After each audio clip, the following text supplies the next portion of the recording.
So hello everybody and welcome to today's video. Today my friends, I'm very happy to be here because I'm making the last video of the league, my friends, because Crucible is coming up, and today I'm presenting you the build that I have been playing for the last month. I mean, it's the upper version of my cast when damage taken build.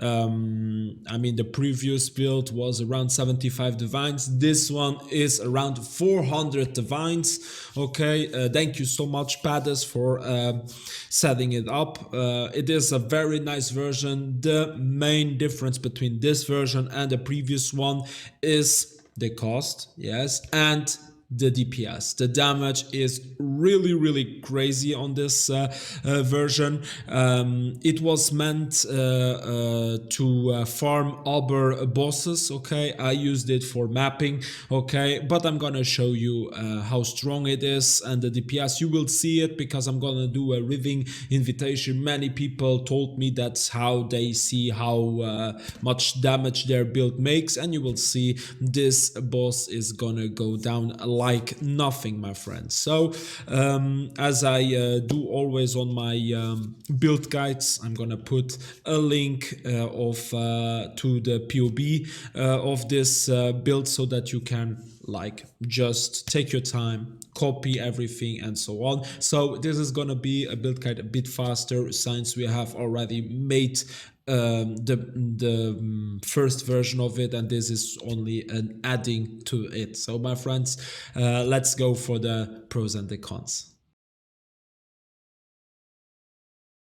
So if I have to tell you the pros and the cons, we are gonna start with the pros. I mean, the pro is that the gameplay of this build is amazing. You just start your loop and you go for it. Okay, you don't have to really care about anything else.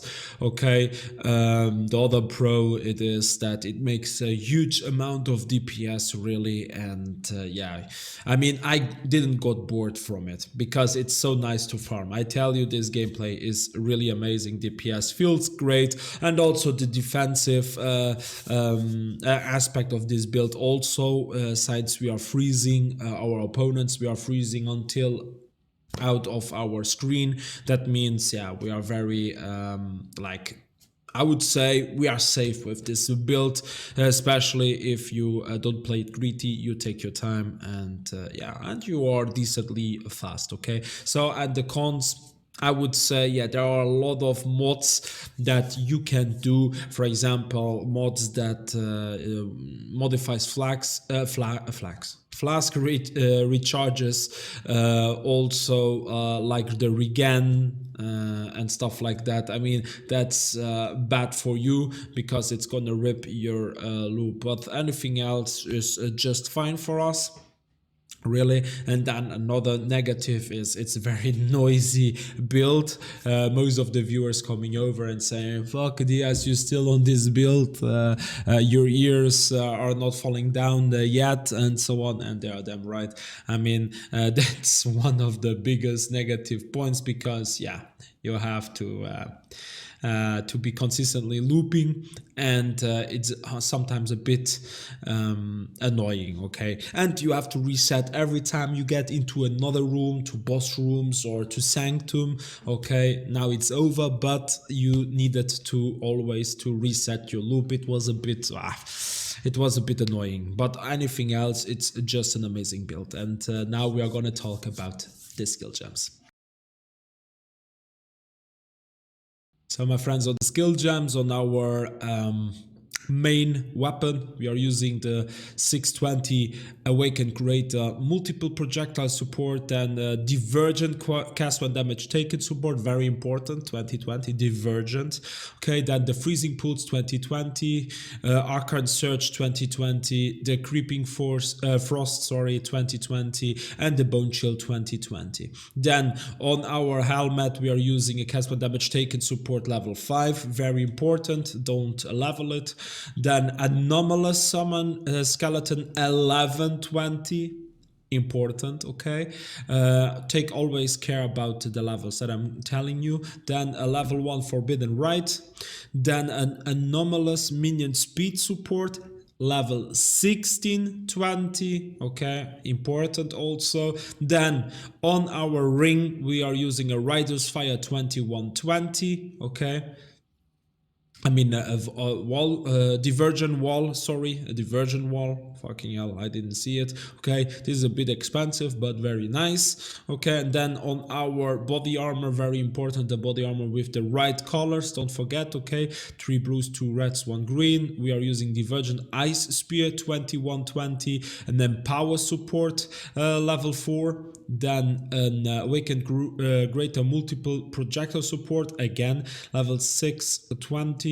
Divergent cast 1 damage taken support, again, and here very important, level 1920. An awakened elemental focus support, level 520, and an increased critical damage support, level 2120. And then on our pair of gloves, we are using an enhanced support, level 3. You can go for level 4. Doesn't matter.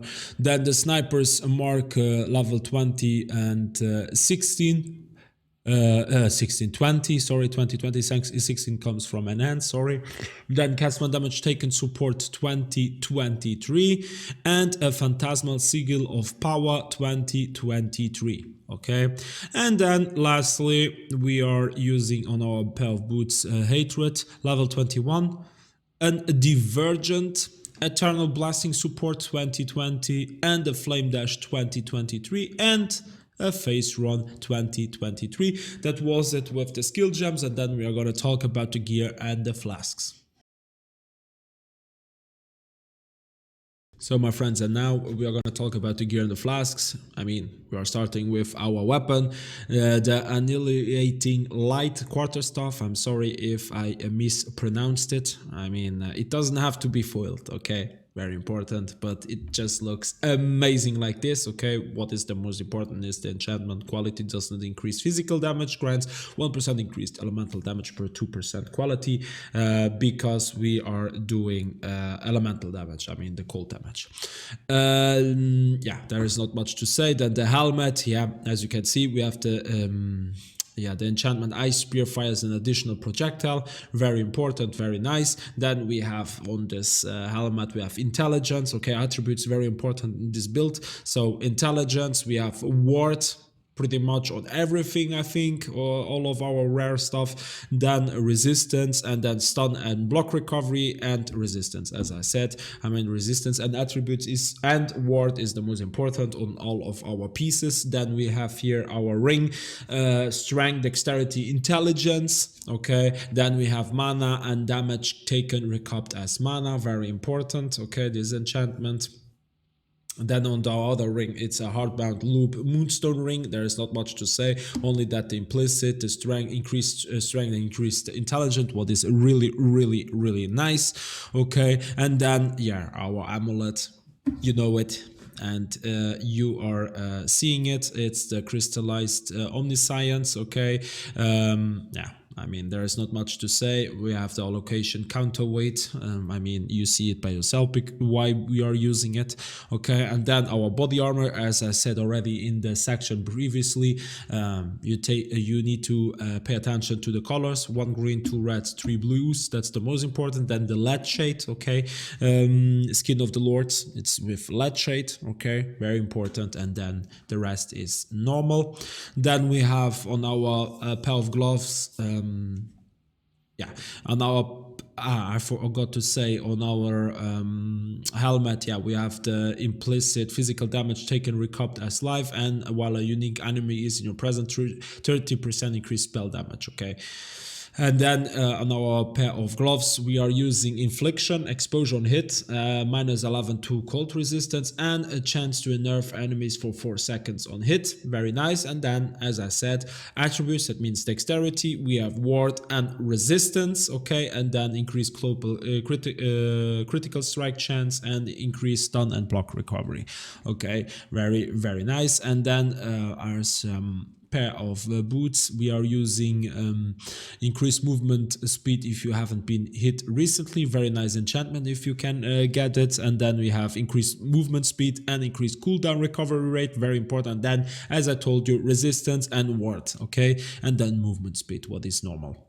Then as a belt we are using a Stygian wise, and here it's very important that you pay attention. We have the reduced flask charges used, and we have increased flask effect duration and increased cooldown recovery rate. Very, very important, everything. And then the rest, yeah, we have some life, some energy shield and damage. And then as eye jewel, we have damage penetrates cold resistance, what is very, very nice. And then again a bit cooldown recovery rate and chance to avoid being stunned. I mean, I never get stunned with this build. It's really, really nice. I think we are capped with it. And yeah, so.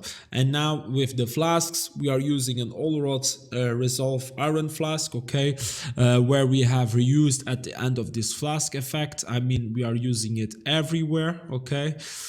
Very important. And yeah, we have a 40% increased charges per use, okay. The less the better, okay.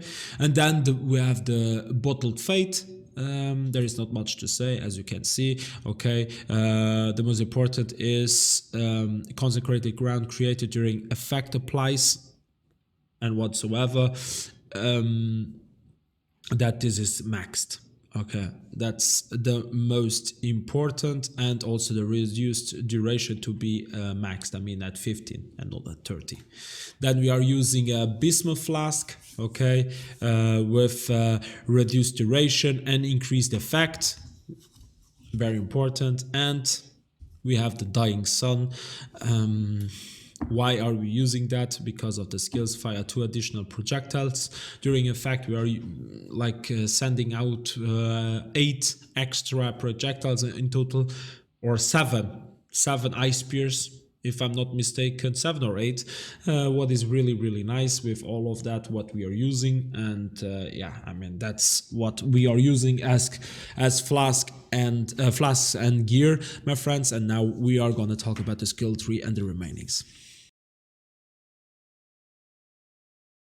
So my friends, in the skill tree and the remainings, I mean, I will not talk way too much about it, since I have like talked the most on the first version of this build, okay. But what I can tell you is that we have like changed a bit, okay. We are using also other cluster jewels and everything, but as I said, the POE is under the description, and you can just go and copy it as you wish. You will pretty much like just copy what you see here, okay. This is a tree that was made for level 100. If you are not hitting level 100, then I would then just take out maybe the jewels that you see here. For example, this here, if you are at level 97, I would take those 3 here out. So yeah, I mean, you lose a bit of damage, but that's not a big issue, since we are like hitting really hard, okay. I mean, there are pretty much nice jewels that I'm using, but you can go for better, okay. Really much better if you want to invest a bit more into this build, okay. And yeah, there's not much more to say about it. You just copy what you see.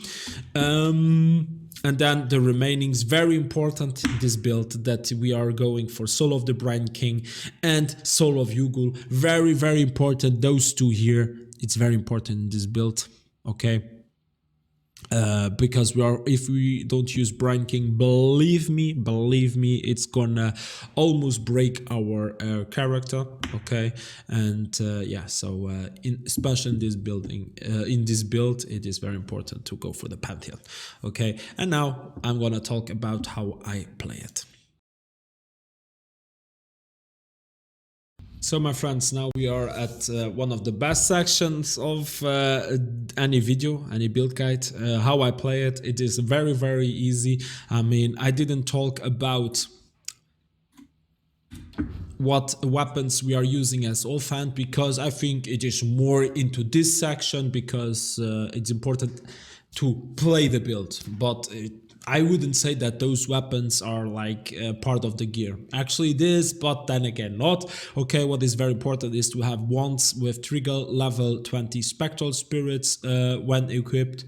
Okay, very easy to make yourself with the right essence. Okay, so that's the most important. And then what are we gonna do whenever we start to play? I mean, we activate hatred and that's it. We are just using 1 aura and that's it. And then pretty much the only thing you need to pay attention is that you have your dying sun, your 4 flasks that you can use. So you activate the 4 and then double X. Okay, and that's it. Okay, so that's pretty much it, so that your loop starts to work, and then we can then activate Radius Fire. Okay, and then we are just gonna walk around the map and kill everything. So, and we have phase run on left click, so whenever we are moving, we are using phase run, the flame dash, okay, to avoid stuff or to go a bit faster, and the wall Radius Fire if you need that extra burst of damage. Okay, in map I don't see where you would need that, but it's a nice extra to the build, my friends. But as you can see, there's not much more to know, my friends. And don't forget, every time you go into a room or whatever, you will have to reactivate it. So sometimes, okay, you will not have your iron flask ready. You will have to wait 3-4 seconds. Do it, because if you start your loop before you have your iron flask, you will suicide yourself. Okay, so very important to pay attention to that. And now we are gonna go to the best section, the gameplay. Let's go. So my friends, I'm gonna show you a bit of gameplay, and as I said at the start of the video, this time I'm gonna show you tier 16 with 40% delirious. You can go for 100, but the thing is I'm doing 40% because otherwise my FPS is gonna drop way too much, because I'm recording and playing. My PC should be fine, but again there are some problems with the FPS. And a Writhing invitation so that you see how good of like a DPS this build has. Okay, so I'm gonna start with the Writhing invitation, okay, so that you see the DPS actually. Okay, let's go for it. So as I said, we activate our 4 flasks, activate Radius Fire, and that's it. Okay, so again, you activate your 4 flasks, you do your double swap, or double X, it is for me X, okay, but you swap your offhand and then you go again to your main hand, and that's it. So, and now we go to the boss, we wait him to drop, and you will see how fast we will kill him, no problem. Okay, and there it is. Okay, so you see it goes very fast. I mean, there is not much to say. For a bit like this, an auto bomber or a walking simulator that drops or draws out so much damage is really nice. And now let's go for this. For a colonnade map, 40% delirious, so like this, and we activate. So I'm not gonna do everything, okay, I'm just showing how good this build is. And what is nice about this map is that we are gonna go also to a boss room, so that I can show you, yeah, that you will have to reactivate your loop, but that's not a problem. The first few times maybe it's gonna feel a bit weird, but after a while you get used to it, and that's not a problem. Let me just take this card. I love gem cutters prism. Okay, but let's not. Oh, a boss, nice. As you can see, it was a boss for a while. Those bubbles, they really, how to say, they wreck our loop. Okay, don't ask me why. It's the bubbles, okay, and also those that have this mana circle around them. That means that they drain your mana. If you get onto it, you will break your loop. So that's actually the most dangerous to your build. Anything else is not a problem. As you can see, we are decently fast. Doing 40% delirious, not a problem. Feels real. Those here, as you could see, the mana circle. Okay, really nice map. I can show you everything. What is really nice? Oh, a drop, and even a divine orb dropping. Hey man, I mean, we have everything on this map. Is really nice. We just need now the mirror of Kalandra to drop. Okay, so I think it's okay. I mean, you see how strong this build really is. It's really nice. So now we get into the boss room. As you can see, we are not looping, so we start our loop, we wait a bit, yeah, sometimes it takes a while, and that's it. We killed the boss, as you can see, not even a second, okay? So, we barely see him, so, and that's it. I mean, you see this build is really strong. It is better than the previous build, yeah, DPS-wise, and to do other bosses, okay? But I tell you something. In my opinion, if you just farm maps just like me, I think the previous build is better. Why? Because the start of the loop feels better. It's much faster. This one still feels a bit like it takes a bit more time, in my opinion, to have the loop going, okay? The other one feels just right, okay? It is, yeah, I mean, it is a really nice build. And, okay, if you can't really do the loop, or you don't know how to set up your build, okay, I can tell you it's a very complicated build. I have talked about it on the previous build guide. If you have some questions, go check there. I have also a useful link there in the video description of the previous build, okay, of the cheap version of this build, and so you can check what is wrong with your loop, okay? So my friends, I mean, I was very happy of making this video. It was the last video of this league. Normally, I don't think I will do a gamble video. Maybe tonight, I don't know. But I'm very happy and glad that I could do it. This league is over. Sanctum League is over. It was a very nice build, a very nice league. And yeah, I'm welcoming Crucible. I mean, everybody is happy about it. I'm gonna go for a delving build. Okay, I'm gonna try to make it to the top spots. I will like hard focus on delving, so maybe you will see my name on the chat. I hope so, okay, in game. So my friends, thank you so much for watching. Go check this build, the POE of this build, and so that you can set it up. Normally it shouldn't be wrecked for the next league, should be fine. And yeah, my friends, so thank you so much for watching again, and see us then on the next video on YouTube or on the next stream on Twitch. And don't forget to follow. Bye bye, my friends. Love you.